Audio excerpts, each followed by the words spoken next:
So good evening students. Today we will see the current affairs analysis dated from 27th and 28th March 2024. The first article related to the United Nations Framework Convention and Climate Change. So the article வந்து Climate Change and Convention 2000 Conference of Parties 29. So அது வந்து இந்த வருஷம் நடக்க இருக்குது November 23rd schedule பண்ணியிருக்காங்க. So going to happen. So இதில் என்ன பற்றி டிஸ்கஸ் பண்ண போகிறாங்க அப்படின்றது தான் mainly there's a new collective quantitative goal on for financing. So ஃபினான்சிங்க்கான ஒரு கோல் வந்து இனிஷியேட் பண்ணுறாங்க. So 2022 ஷராம் EL meeting that is in ஈஜிப்டில் நடந்துச்சு. ஸோ அந்த மீட்டிங்கில் என்ன முடிவெடுத்தாங்க அப்படின்னா லாஸ் அண்ட் டேமேஜ் அப்படின்ற கான்செப்டை கொண்டு வந்தாங்க. First time it was discussed 2022. அப்புறம் துபாயில் நடந்த meeting conference of parties 28. 2023 meeting last நவம்பரில் நடந்து குளோபல் ஸ்டாக் டேக்கை பற்றி முதல்ல டிஸ்கஸ் பண்ணாங்க. இப்போது 2025 there is a need for, so முன்னாடி there is a concept called as GCF, there is Green Climate Fund அப்படின்னு பேர். ஸோ இதை வந்து இனிஷியேட் பண்ணாங்க முன்னாடி. அண்ட் தென் 2020 $100 billion வந்து ஒவ்வொரு வருஷமும் வந்து developed countries need to fund. அதன் மூலமாக டெவலப்பிங் கண்ட்ரிஸ் வந்து ரினியூவபிள் எனர்ஜி கோல்லேருந்து ரினியூவபிள் எனர்ஜி ட்ரான்ஸ்லேஷன் பண்ணுறதுக்கு யூஸ் பண்ணணும் அப்படின்ற டார்கெட் வச்சுருந்தாங்க. But it never happened. And then 2025 we need to create $100 billion from this new collective quantitative goal அப்படின்ற ஒரு கான்செப்டை கொண்டு வந்திருக்காங்க. ஃபினான்சிங் தான்.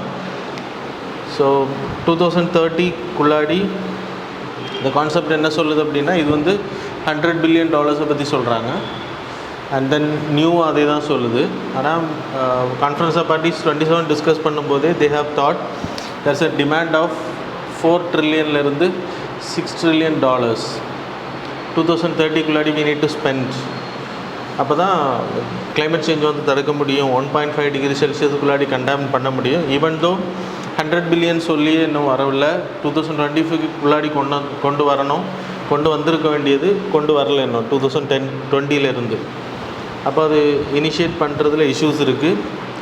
ஸோ சப்போஸ் இதை கொண்டு வந்திருந்தோம் அப்படின்னா 1.5 degree Celsius இப்போ இருக்கக்கூடிய ப்ரீ இண்டஸ்ட்ரியல் டைம் பீரியட்லேருந்து கிளைமேட் சேஞ்சை பேஸ்லைனாக வைக்கும்போது 1.5 degree Celsius இன்றைக்கி அதிகமாகிடுச்சு. ஸோ அதை வந்து கண்டெயின் பண்ண முடியும்னு சொல்கிறாங்க. 2020 இது இனிஷியேட் இன்வெஸ்ட் பண்ணப்பட்டிருந்தா. So that's about this. So there is a need of 5.9 trillion when it reaches 2100. நம்ம க்ரீன் கிளைமேட் சேஞ்சை கண்ட்ரோல் பண்ணணும் அப்படின்னா we need to invest in the green.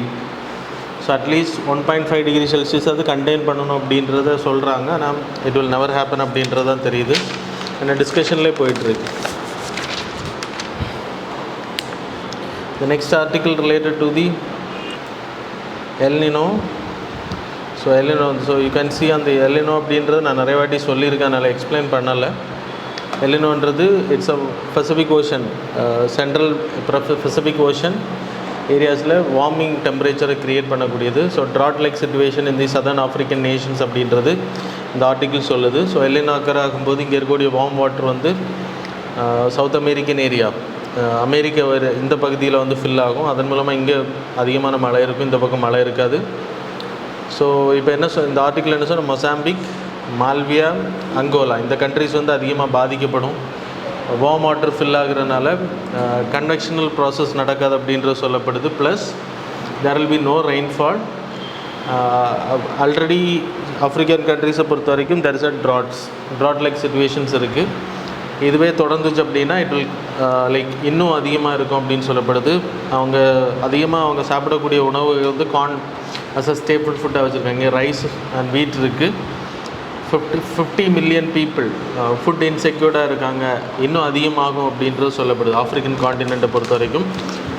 Impact எடுத்திங்கன்னா எல்லினோனால 2016 தான் அந்த டைம் பீரியடில் இட்ஸ் ஹாட்டஸ்ட் இயராக இருந்துச்சு. இப்போ 2023 சொல்கிறாங்க. ஃபெப்ரவரி மந்த் தான் இருந்ததுலே 2024 ஃபெப் மந்த் தான் இருந்ததுலே ட்ரையஸ்ட் மந்த் அப்படின்னு சொல்லப்படுது இந்த winters time period, spring arise ஆகிறதுக்குள்ளாடி. ஸோ எல்லினோனால் வரக்கூடிய எக்கனாமிக்கல் லாஸ் வந்து கிட்டத்தட்ட 3 ட்ரில்லியன் இருக்கும் அப்படின்ற சொல்லப்படுது. ஸோ அதுக்காக ஃபண்டிங் பண்ணக்கூடிய ஒர்க்ஸ் எல்லாமே பண்ணோம். ரெயின்ஃபால் வந்து கம்மியாக இருக்கும். It will also affect India. You people know that south west monsoon அதிகமாக அஃபெக்ட் பண்ணும். ஸோ இது நிறைய வாட்டி நான் எல்லினோ எக்ஸ்பிளைன் பண்ணிட்டேன், ரிப்பீட்டடாக நான் எக்ஸ்பிளைன் பண்ண விரும்பலை. சரி, நீங்கள் படிச்சுக்கோங்க. ஏதாவது டவுட் இருந்துச்சுன்னா சொல்லுங்கள். I will explain the next class. The next article related to the Indian employment conditions. ILOவோட ரீசெண்ட் ரிப்போர்ட் நம்ம பார்த்தோம். இன்டர்நேஷ்னல் லேபர் ஆர்கனைசேஷன் அது கூடவே சேர்ந்து India institute of human development அப்படின்ற சேர்ந்து இந்தியாவுக்கான எம்ப்ளாய்மெண்ட் ரிப்போர்ட் எப்படி இருக்குது அப்படின்ற ரிலீஸ் பண்ணியிருக்காங்க. ILO பொறுத்த வரைக்கும் நான் ரீசெண்டாக லாஸ்ட் வீக் சொல்லியிருந்தேன். 1990 it was created treaty of Versailles அப்படின்ற பேர். It's specialised organisation under the United Nation அப்படின்ற நம்ம ஏற்கனவே நான் உங்களுக்கு சொல்லியிருந்தேன். Headquarters in Geneva, Switzerland. இதோட பர்பஸ் என்ன அப்படின்னா எல்லாருக்குமே வேலை கிடைக்க வைக்கிறது, பாவர்ட்டி எராடிகேஷன் பண்ணுற வேலை கிடைக்கிறோம்னா அவங்களோட சோஷியல் ப்ராப்ளம்ஸை, சொசைட்டியல் ப்ராப்ளம்ஸை வந்து நீக்கிறது. So discrimination, gender equality etcetera in job, அப்புறம் சைல்டு லேபரை தடுக்கக்கூடியது. ஸோ இந்தியாவில் வந்து NSSO எடுத்த report, periodic labour force survey எடுத்த ரிப்போர்ட்டை வச்சு அவங்க ஒரு டேட்டா ரிலீஸ் பண்ணியிருக்காங்க. இந்தியாவோட யங்ஸ்டர் பாப்புலேஷன், அன்எம்ப்ளாய்மெண்ட்டில் இருக்கக்கூடியவங்களோட எண்ணிக்கை வந்து 83% அப்படின்னு சொல்லப்படுது. அதில் செகண்டரி ஹையர் எஜுகேஷன் முடித்தவங்க 65% உயர்ந்திருக்காங்க. முன்னாடி 35% இருந்தது, இப்போ 65% உயர்ந்திருக்கிறத சொல்லப்படுது. So that's about. Then female labour force participation is also reduce ஆகிட்டு இருக்குது. அதுக்கு ரீசன் வந்து லைக் டிஸ்கிரிமினேஷன், அப்புறம் செல்ஃப் பிஸ்னஸில் அவங்களோட லைக் ஈடுபாடு, என்டர்ப்ரனர்ஷிப்பில் இருக்கக்கூடிய losses because of GST and loan கிடைக்கிறதுல இருக்கக்கூடிய இஷ்யூஸ், அப்புறம் சோஷியல் ஸ்டிக்மா.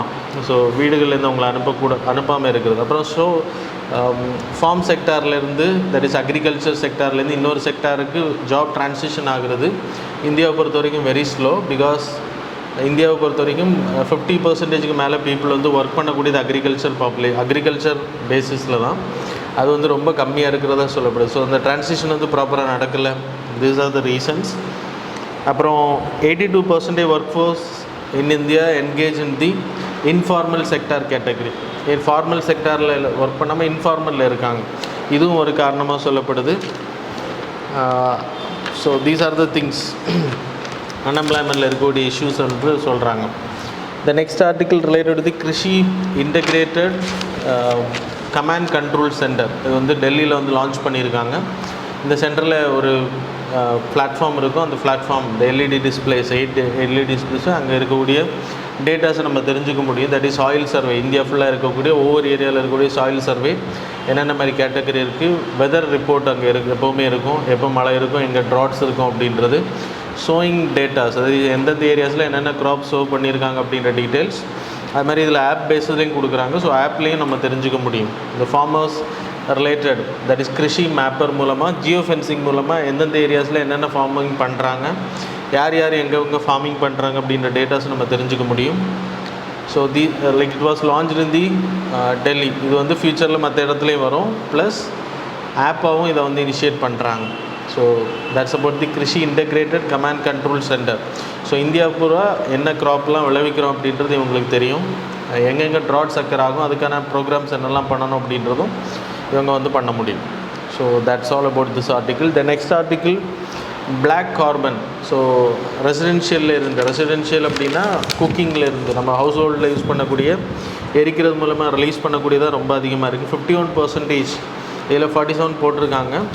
51% கான்ட்ரிபியூஷன் வந்து உலக அளவில் லைக் ஹவுஸ் ஹோல்ட்லேருந்து இருக்கக்கூடிய, டிரான்ஸ்போர்ட்டேஷன் 26%, அக்ரிகல்ச்சர்லேருந்து ரிலீஸ் ஆகக்கூடியது 88%, இண்டஸ்ட்ரியல் வந்து 5% தான் கார்பன் டை ஆக்சைடு ரிலீஸ்.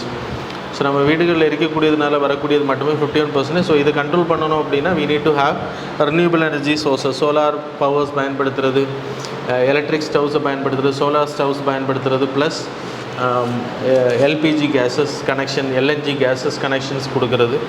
அது வந்து இனிஷியேட் பண்ணால் மட்டும்தான் இந்த புகையை நம்ம குறைக்க முடியும். ஸோ அதுக்காக இந்தியன் கவர்மெண்ட் பிரதான் மந்திரி உஜ்வாலா யோஜனா வந்து லான்ச் பண்ணோம். ஸோ அது வந்து பெரிய அளவில் சக்ஸஸ் இல்லை அப்படின்றத இந்த ஆர்டிக்கிள் கீழே மென்ஷன் பண்ணியிருக்காங்க. சரியா? So people can study.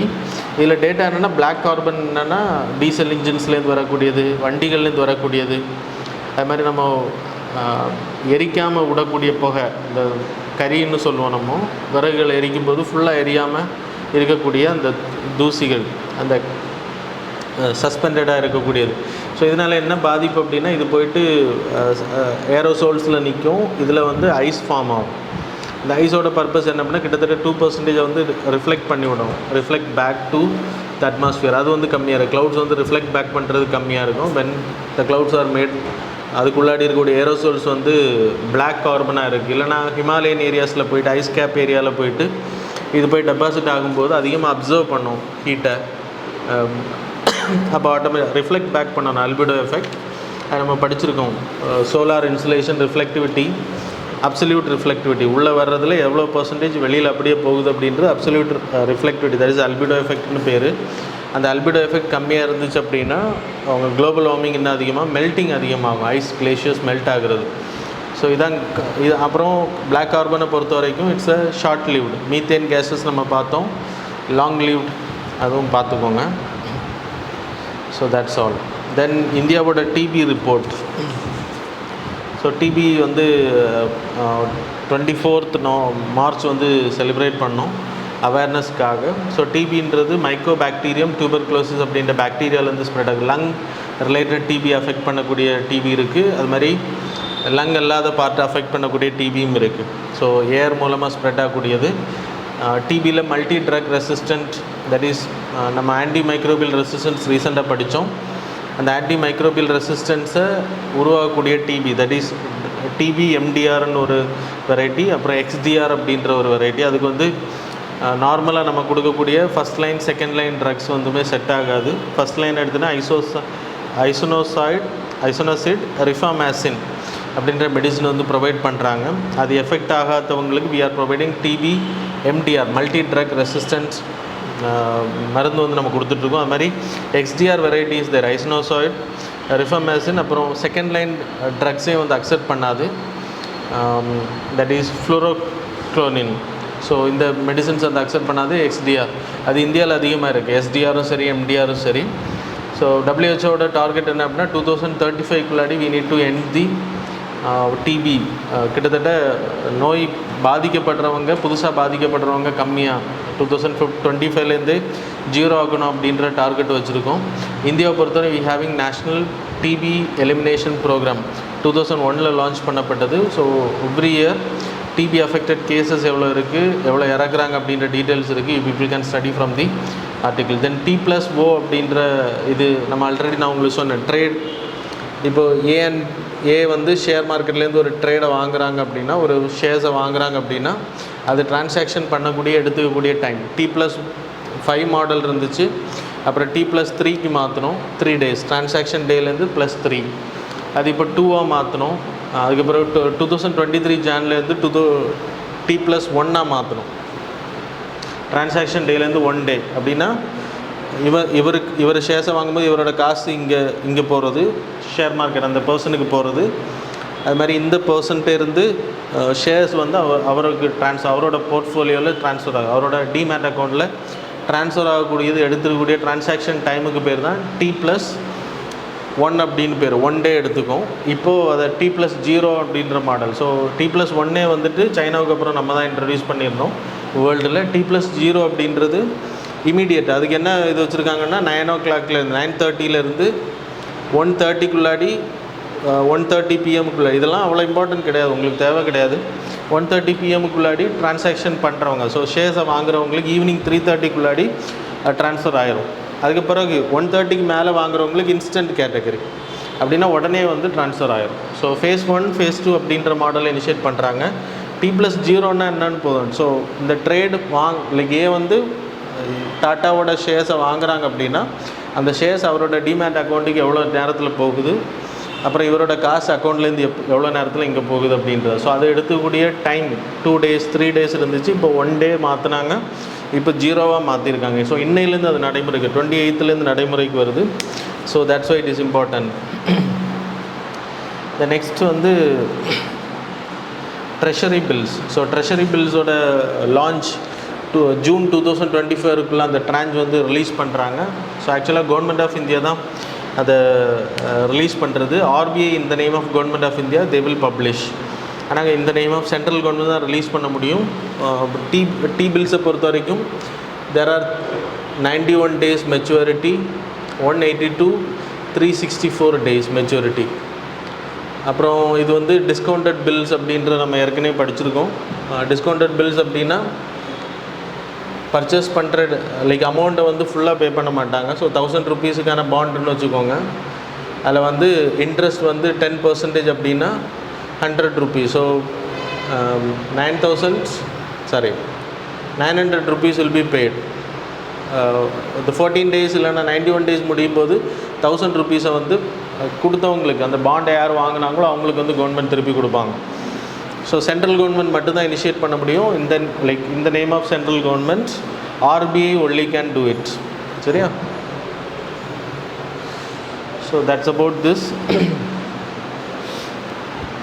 அப்புறம் இதை யார் அதிகமாக பர்ச்சேஸ் பண்ணால் இண்டிவிஜுவல் பர்ச்சேஸ் பண்ணலாம். Trust people, that is share companies நடத்துகிறவங்க, ட்ரஸ்ட்டு வச்சுருக்கவங்க வாங்கலாம். அது மாதிரி லைக் பேங்க்ஸ், ஃபினான்ஷியல் இன்ஸ்டிடியூஷன்ஸ் தான் மொத்தமாக இதை வாங்கிடுவாங்க. எதுக்கு வாங்குறாங்கன்னா ரெப்போ ரேட்டுக்கு வந்து கவர்மெண்ட் செக்யூரிட்டிஸாக கொடுக்கறதுக்காக. ரெப்போ மூலமாக பாண்ட்ஸ் லைக் ஆர்பிஐ கிட்டேருந்து கடன் வாங்குறாங்கன்னா அந்த காசை வந்து வாங்குறதுக்காக. So that's about this article. The next article, there is a place called as Nikitin seamount அப்படின்றது நமக்கு தெரியும். ஒரு like I will show an image. So இது maritime zone area. So continental ஷெல்ஃபுக்கு நம்ம 200 nautical milesக்கு மேலே இருக்கும். அந்த இமேஜில் இருக்குது எல்லாருக்குமே தெரியும். 12 nautical miles வந்து டெரிட்டோரியல் சி. காண்டிகஸ் ஜோன் வந்து 24 nautical miles, 200 nautical miles from the entire base line. அதுக்கு பேர் லைக் எக்ஸ்க்ளூசிவ் எக்கனாமிக் ஜோன். 350 வரைக்கும், 200க்கு மேலே 350 வரைக்கும் ஒரு கண்ட்ரிக்கு வந்து அவங்க கிளைம் பண்ணி எடுத்துக்கலாம். அதுக்கு மேலே இருக்கக்கூடிய பகுதிகள் எல்லாமே வந்து international sea, that is high சீஸ்ன்னு பேர், ஓப்பன் சீன்னு பேர். இதில் இருக்கக்கூடிய மினரல்ஸை வந்து எடுக்கணும், எக்ஸ்ப்ளோரேஷன் பண்ணணும் அப்படின்னா இன்டர்நேஷ்னல் சீபெட் அத்தாரிட்டிக்கிட்ட நம்ம பெர்மிஷன் வாங்கணும். அதை தான் இந்தியா என்ன பண்ணியிருக்குன்னா, இந்தியன் ஓஷனில் நிக்கிதன் அப்படின்ற ஒரு சி மவுண்டில் இருக்கக்கூடிய கோபால்ட், நிக்கல், மேக்னீஸ், காப்பர் ரிச்சாக இருக்குது. கிட்டத்தட்ட 3000 kilometers away from the Indian cost. So அதில் வந்து இருக்கக்கூடிய அந்த மினரல்ஸ் எடுக்கிறதுக்காக நம்ம அப்ளை பண்ணியிருக்கோம். இந்த பிளேஸ் இம்பார்ட்டன்ட், மேப்பிங் பண்ணிக்கோங்க. இந்தியன் ஓஷன் ஏரியாவில் இருக்குது அப்படின்றது தெரியணும். சரியா? So that's about this article.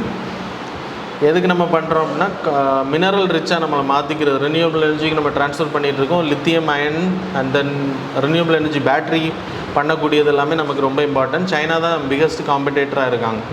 The next article, investment facilitation development. Investment facilitation for development. நம்ம இதை ஏற்கனவே உங்களுக்கு சொல்லியிருந்தேன். ஃபெசிலிட்டேஷன் அப்படின்னா நம்ம ட்ரேட் பண்ணுறதுக்கு ஜீரோ பேரியர்ஸ் அப்படின்ற கான்செப்டை வச்சுருக்கோம். அப்படின்னா எம்எஃப்என் ஸ்டேட்டஸ் கொடுக்குறாங்க, 2 countries free trade agreement sign பண்ணுறாங்க அப்படின்னா அவங்க பண்ணக்கூடிய பொருட்கள் எந்த பொருட்கள் எல்லாம் பண்ண மாட்டாங்களோ அந்த லிஸ்ட்டை மட்டும் வச்சுருப்பாங்க. லைக் கம்மியாக வச்சுருப்பாங்க. இப்போ 100 பொருட்கள் 2 country ட்ரேட் பண்ணுறாங்க அப்படின்னா அதில் ஒரு குறிப்பிட்ட பொருட்கள் மட்டும் டேரிஃப் அதிகமாக இருக்கும், மற்ற பொருட்களுக்கு எல்லாமே. இப்போ எக்ஸாம்பிள் 5 or 10 ப்ராடக்ட்ஸுக்கு மட்டும்தான் டேரிஃப் அதிகமாக இருக்கும், டேரிஃபும் ரொம்ப கம்மியாக இருக்கும் எல்லா ப்ராடக்ட்டுக்குமே. ஸோ ஜீரோ டேரிஃப் கேட்டகரியில் இருக்கும். அதான் ஃப்ரீ ட்ரேட் அக்ரிமெண்ட்னு பேர். இதுக்கு பேர் ட்ரேட் ஃபெசிலிட்டேஷன்.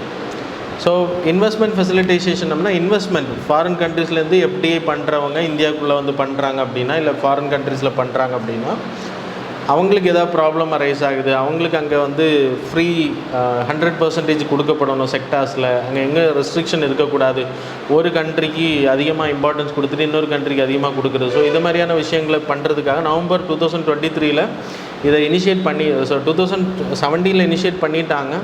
அது பாஸ் ஆகிடுச்சு. இப்போது 120 மெம்பர்ஸ் சப்போர்ட்டோட 2023 அது ஃபைனலைஸ் பண்ணப்பட்டுருச்சு. ஆனால் இந்தியா இதில் பங்கேற்கல. இந்தியா இதில் இனிஷியேட்டர் கிடையாது. அதுக்கான ரீசன்ஸ் வந்து WTO வந்து இன்வெஸ்ட்மெண்ட்ஸ் கேட்டகரி கொண்டு வரது இந்தியாவுக்கு பிடிக்கல. ஆல்ரெடி ஆஸ்திரேலியன் கம்பெனி நம்ம மேலே ஃபைன் போட்ட விஷயம் இதெல்லாமே நான் உங்களுக்கு கிளாஸஸில் சொல்லியிருக்கேன். ஸோ அந்த ஒயிட் இண்டஸ்ட்ரீஸ் அப்படின்ற ஒரு கம்பெனி நம்ம மேலே ஃபைன் கேஸ் போட்டதுனால வந்த ஃபைன், அதனால் நம்ம பைலேட்ரல் இன்வெஸ்ட்மெண்ட் ட்ரீட்டி வந்து நம்ம ஃபுல்லாகவே ஸ்டாப் பண்ணிவிட்டு இப்போ நியூ பைலேட்ரல் ட்ரீட்டி வந்து சைன் பண்ணிகிட்ருக்கோம். இன்வெஸ்ட்மெண்ட் ரிலேட்டடாக நமக்கு நிறைய இஷ்யூஸ் இருக்குது. அதனால் ஃப்ரீ ட்ரேட் கேட்டகரியில் கொண்டு வர முடியாது. WTO இதில் தலையை நுழைக்கக்கூடாது. அப்படின்னா சைனா தான் இனிஷியேட் பண்ணியிருக்காங்க. அதனால் never the part of the initiative. ஆனால் லீகலி பைண்டிங் அக்ரிமெண்ட் அப்படின்றது இது இம்ப்ளிமெண்டேஷன் ஆச்சு அப்படின்னா கண்டிப்பாக நம்மளை இம்ப்ளிமெண்ட் பண்ண வேண்டியது இருக்கும். ஏன்னா நம்ம பார்ட்டிசிபேட் பண்ணலைன்னா, ஏன்னா 130 கண்ட்ரிஸ் மேலே இதை சைன் பண்ணிட்டு 70% கண்ட்ரிஸ் இதை அப்ரூவ் பண்ணிட்டாங்க. அப்போ அது இனிஷியேட்டிவ் ஆகும். எல்லா கண்ட்ரிஸ் அது லீகலி பைண்டிங் கேட்டகரியில் கொண்டு வராங்க. ஸோ இப்போ சைனா வந்து இதை இனிஷியேட் பண்ணியிருக்காங்கன்னா நம்ம சைனாவோட இன்வெஸ்ட்மெண்ட்டை இந்தியாவுக்குள்ளே தடை பண்ண முடியாது. ரெஸ்ட்ரிக்ஷன்ஸ் FDAல ஆட்டோமேட்டிக் கவர்மெண்ட் ரூட்டெல்லாம் வச்சுருக்கோம்ல, அந்த மாதிரி ரெஸ்ட்ரிக்ஷன்ஸ்லாம் நம்ம நிறைய விஷயங்கள் பண்ண முடியாது. The next article about the FDI. So FDI உங்களுக்கு தெரியும், ஃபாரின் டைரக்ட் இன்வெஸ்ட்மெண்ட்னா கம்பெனிஸ் வந்து இந்தியாவுக்குள்ளே இன்வெஸ்ட் பண்ணுறது. ஒரு கம்பெனியோட ஷேரிங்கில் வந்து இன்வெஸ்ட் பண்ணுறாங்க அப்படின்னா ஷேர் ஹோல்டர்ஸ் ஆகுறாங்க, ஷேர்ஸை பர்ச்சேஸ் பண்ணுறாங்க, பாண்ட்ஸை பர்ச்சேஸ் பண்ணுறாங்கன்னா அதுக்கு போர்ட்ஃபோலியோ இன்வெஸ்ட்மெண்ட்னு பேர். ஸோ FDI வந்து நமக்கு எவ்வளோ பாயிண்ட் கம்மியாக இருக்குது அப்படின்றது 31% போன வருஷத்தை விட கம்மியாக இருக்குது அப்படின்ற சொல்லாங்க. 25.5 பில்லியனாக கம்மியாக இருக்குது அப்படின்றது. ஸோ FDI என்னென்னு தெரிஞ்சப்போ தான் இந்த டேட்டாஸ் தெரிஞ்சுக்கோங்க. So that's all about the current affairs. Now we will move on to the MCQs.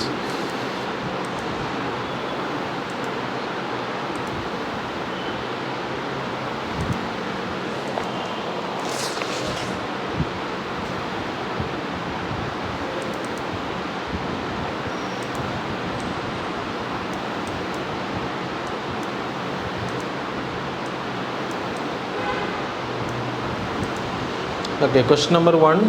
Which among the following reasons can be attributed to the decline of fertility in India? Statement number 1, decline in infant mortality, rise in female literacy, rising living cost. Select the correct answer using the code given below. Options are A 1 and 2 only, B 2 and 3 only, C 1 and 3 only, D 1, 2 and 3 only. Question number 2, consider the following statements regarding the Bima Sugam online platform. Statement number 1, it will serve as the one-stop destination for the insurance-related needs. Statement number 2, the platform aims to centralize data and facilitate policy making, policy porting. Then third one, the Insurance Regulatory Authority, Development Authority owns the majority of the stake in the platform. How many of these above statements are correct? Options are 1 only, B 2 only, third one 3 only, fourth none of the above. Question number 3, consider the following African countries.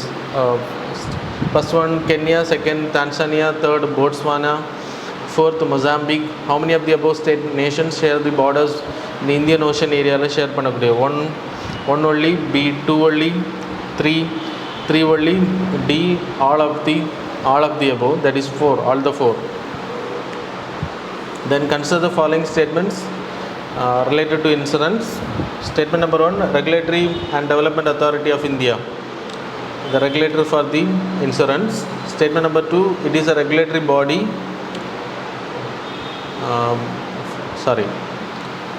Consider the following statements about the Insurance Regulatory Development Authority. So adeyum onna potrukanga, sorry.